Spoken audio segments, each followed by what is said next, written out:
Patch notes just went live. I want to go over the card stuff first. We'll get back to these highlights and general updates. I have not looked at these yet, so this will be my first impression. I also just woke up, I'm sorry. These come out at 8 a.m. So the unscheduled changes to Zabu and Silver Surfer made the metagame shifts for the last month more difficult for us to predict, and we weren't able to make timely adjustments for technical reasons.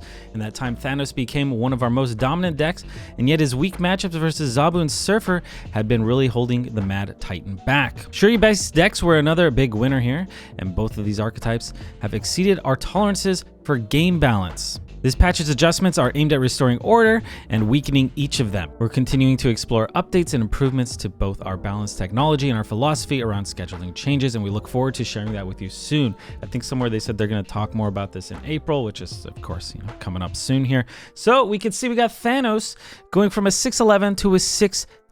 What do they say about Thanos? I feel like he's not the main culprit here. To increase Thanos' power in a previous patch that was built during a time when Zabu and Silver Surfer were suppressing the success of Thanos-based decks. That's true, they were around and they were way more dominant. So hard to predict the Thanos being so good. I think being able to predict Shuri being so good was relatively easy, but they're going to put him at 10 power instead of 11. I don't think that's really the biggest deal, to be honest. Yeah, that won't change the impact of Thanos decks as much as the strength in the stone interactions. So Space Stone, you can move one card at this location and draw a card. Now it's going to be next turn you can move one card to this location and draw a card. Yes!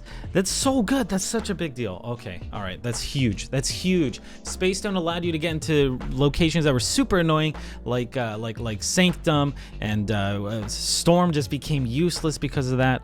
It doesn't seem like they're changing any other stone, but let's see what they say. This is among the strongest stones in Thanos decks due to its ability to create bonus Lockjaw triggers and disguise where cards might move. Yeah, putting this into Lockjaw and then like moving your Lockjaw away was incredibly annoying. Just made Lockjaw so powerful. Flattening the number of bonus trigger opportunities for Lockjaw and restricting the strategic options for late game movement. We expect this to reduce the tactical flexibility of Thanos decks and make them more fun to play against, or less unfun to play against. Very good, happy about this. I wish other stones were also changed, but we haven't gone through all the patch notes just yet. We can see that Quinjet now reduces to a minimum of 1 before he could reduce to 0, and that was quite frustrating. So this will limit the amount of times you get leeched on turn 3, because you can't just Lockjaw and vomit stones into him and then move your Lockjaw and play a lot more. So he should feel quite a bit better to play against, so I'm quite happy about this. Let's see what they say. Cost reduction is powerful, and Quinjet was one of the very few cards capable of reducing multiple cards' energy cost to 0. I mean, I still love Quinjet in like Helicarrier decks or like Coulson decks, stuff like that. While we've enjoyed this interaction in some cases, such as Hood's Demon, ultimately, it creates both an ongoing risk for future design space as well as fueling dominant Thanos decks of today. This change should be a meaningful net reduction to strength in Thanos decks across the board. Unfortunately, also hitting other decks. I think they maybe could have hit stones as well, or other stones as well, but we'll see. This is probably going to be enough, and it does seem like they have their eye on the power of these decks, and we'll be able to adjust accordingly. We have Red Skull. Oh, what is this? 515 ongoing. Yeah. Okay, going to a 513. Enemy cards have +1 power. Okay, perfect. Wow, this was actually a recommendation I gave as well as other people, I think. It still keeps him at that 5'7", right? If he was 5'15", and his effect was fully met, then he would be a 5'7". So now he's going to be a 5'13". If his effect is fully met, he's a 5'9". So maybe actually a little bit better in a sense, in that sense. But Shuri should be a little bit less daunting. Let's see what they say. Singularly aimed at reducing the strength of combining Red Skull with Shuri and Taskmaster outside of these interactions. This change is mostly a buff to the base card usage for Red Skull. Yeah, giving you 9 instead of 7. Yeah, okay, that's exactly what I said. She-Hulk going to a 6'9". Nice. Okay, yeah, She-Hulk was very powerful, very good. Just a great card to almost shove in any deck, especially with the prominence of Sunspot. Let's see what they say, though. She-Hulk is a key component in the strongest Shuri decks, but it sees widespread play in various decks thanks to its strength alongside Sunspot, Wave, and Moon Girl. We mostly think that's cool, but she's more than powerful, or more powerful than she needs to be for those combos. In addition, we want to encourage playing actively to locations rather than holding cards for explosive turn 6s. So we're continuing to weaken a few of the best cards for the latter. Okay, I'm all right with this. I'm okay with this. Aero of 5/7 on reveal, move cards to this location to a 5/8. Wait, move the last card an enemy played this turn to this location? Only the last card. Oh my, that's a huge change. That's huge. I would have done this a little bit differently, but let's see what they have to say. Aero's a tricky card for us. The actual game balance for Aero has been healthy. She fulfills a vital role in our game by providing interaction, especially against dangerously polarizing cards like Galactus. It's important for Aero to be versatile and strong in order to be a widely playable card, but we don't want her to be pushing the majority of the other 5-cost cards out of the deck. Unfortunately, that's the behavior we're seeing. Aero can also be frustrating to see, denying players the option to play their own end games. That's true. She kind of, sometimes it's like, okay, I lose to an Aero here. You just kind of concede, retreat. This change seeks to keep Aero strong where she's needed, foster more competition among 5-cost cards, and add counterplay to make her more fun to play against. Mystique, Absorbing Man, and Taskmaster, these cards now require the previously played card to be in play order to copy its attributes. Wow, they have to be in play. That's huge, especially for Taskmaster. So this is basically, you know, if someone shangs your Red Skull, you could still Taskmaster it even if it's dead because it was your last played card. In this case, that is no longer an option. If a card was shanked, if your Red Skull was shanked and you play Taskmaster, seems like it's not going to copy anything because that card is not in play. And here it says if that card is in play. Very, very important. This is a huge update, actually. It doesn't seem like it, but I feel like it's quite a big deal. Same with Mystique. If your Devil Dinosaur gets shanked, then your Mystique becomes a little bit less good, right? So this adjustment is part balance, part matching expectations. A meaningful chunk of Taskmaster's strength and Shuri decks is ability to copy a card even if it's been destroyed by a Shang. Yeah, that's exactly what they say. Hopefully this change weakens Shuri decks. So they're trying to address Shuri decks without addressing Shuri, which is interesting. All right, I had to refilm this Morbius and Null part because I think I misinterpreted when I first read it. Power no longer updates in hand or in deck, only at location. So the power, I think, is just not reflected until you play him on the board. This is like, you kind of have to calculate how many you've discarded and what Morbius's power will be. Because if you look at the card in game, this is the updated client. He is ongoing +2 power for each card you've discarded this game. So really no big difference, except I think on the back end.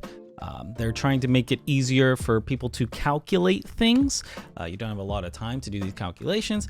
And while I'm playing on a computer with like a deck tracker or whatever, it'll give me, you know, the stats. I know how many cards I discarded. But if you're playing on your phone, it's really hard to keep track of how many cards have been discarded. So this will make it a bit quicker. It's, you know, hard to calculate. They want to make it easy. So they're planning on changing ongoing cards in the future. I think with like this and with like Devil Dino, it's just a little bit confusing with Peak, and I think with like Mr. Negative and stuff like that. So that's what they're doing. Same thing with Null. Null still updates in hand though. No longer updates in deck. I think this is just so he can be played in Mr. Negative. And also they talk about Peak here. Peak will still ruin him. Yeah, he you know, until they're able to make their improvements. So they're changing like the wording and stuff on him. But for now, yeah, he just works the same, I think. Except you can negative Null. So maybe negative Null decks will be a bit fun to mess around with. Unless I'm misreading this. Also, here's Aero. Last card played. So, RIP Aero. Okay, Widow's Bite. Yeah, this had some text error. While this is in your hand, your cards in your deck cannot be drawn. It's changed to while this is in your hand, you can't draw cards. Yeah, that always messed with me. I was like, what the? That's not how the card's supposed to work. So that's good. Yeah, now stuff like Cable will just not happen. They will not go off. You can't draw cards. So pretty good. You can still produce cards, but you cannot draw cards. All right, and then we got a lot of bug fixes here. You can no longer click objects behind the retreat UI. You can no longer see unknown cards' abilities while toggling the artist view in the collection. Okay, all these nice issues, which I will link to these so you can check them in the description. But those were the biggest changes we just went over. We got new sounds for Thanos, Nimrod, Master Mold, Teenage Warhead, which maybe is in the game now. A new location for Morag and Bar Sinister.